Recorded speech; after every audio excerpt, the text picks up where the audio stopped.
Itukuzwe damu ya Kristo. Karibu mpendwa mtazamaji na msikilizaji wa Radio Mwangaza FM na Mwangaza Digital katika tafakari ya Mtakatifu Gaspari, ikiwa leo ni tarehe 17 ya mwezi wa 6. Tukiwa mara zote tumezama katika kutenda zaidi kwa ajili ya utukufu wa Mungu. Tutamani ule muungano mtakatifu wa upendo katika moyo unaoabudiwa wa Yesu Kristo, kiini cha amani, tanuru la moto wa mbinguni na kimbilio la usalama. Tukiwa mara zote tumezama katika kutenda zaidi kwa ajili ya utukufu wa Mungu. Tutamani ule muungano mtakatifu wa upendo katika moyo unaoabudiwa wa Yesu Kristo, kiini cha amani, tanuru la moto wa mbinguni na kimbilio la usalama. Mtakatifu Gaspari anaanza kwa kusema, tukiwa mara zote tumezama katika kutenda zaidi kwa ajili ya utukufu wa Mungu. Huu ni wito wa kila Mkristo kutenda kila jambo kwa nia safi, kwa moyo wa ibada na si kwa sifa au maslahi binafsi. Kutenda kwa ajili ya Mungu humaanisha kujitoa katika huduma, kusali kwa moyo wote na kutimiza majukumu ya kila siku kama sadaka ya kiroho. Mtume Paulo anatufundisha, kama mfanyalo fanyeni kwa moyo wote, kama kwa Bwana wala si kwa wanadamu.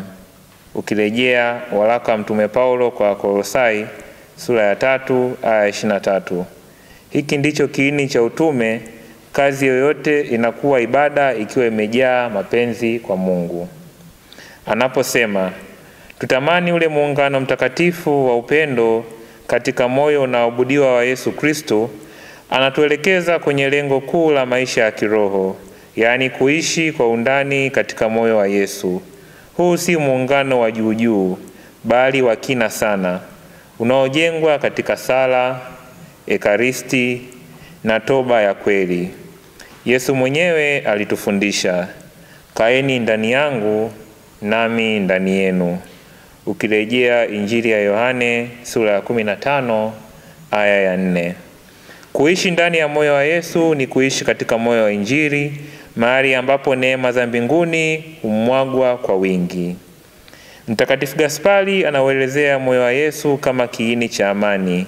Hii ina maana kuwa katika msongamano wa dunia na kelele za maisha, utulivu wa kweli haupatikani kwa mafanikio ya nje, bali kwa kuungana na moyo huu mtakatifu. Ni pale tunapojificha ndani ya Yesu ndipo tunapata amani ya kweli, ile ya ndani ya kiroho isiyotikisika. Yesu anasema, amani nawachieni, amani yangu nawapa, si kama dunia itoavyo. Ukirejea Injili ya Yohane sura ya 14 aya 27. Anaendelea kulifafanua zaidi fumbo hili kwa kuliunganisha na moyo wa Yesu na tanuru la moto wa mbinguni. Hii ni picha ya nguvu ya upendo wa Mungu unaoteketeza baridi ya dhambi, uvivu wa kiroho na hofu. Moyo wa Yesu unawaka kwa ajili yetu. Unatamani kutuasha moto wa huruma na mapendo. Yesu alisema, nimekuja kutupa moto duniani, nawe ningetamani ungewaka. Ukirejea Injili ya Luka sura ya 12 aya 49. Moto huu si wa kuharibu, bali wa kututakatifuza na kutuuisha.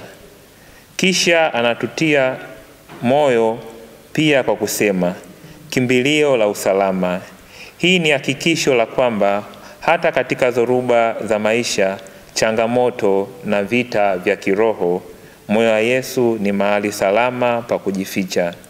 Ni maficho ya wale waliofichika, waliojeruhiwa na wanaotafuta rehema. Mtume Paulo anauliza kwa mshangao wa upendo, nani atakaye tutengua kwa upendo wa Kristo?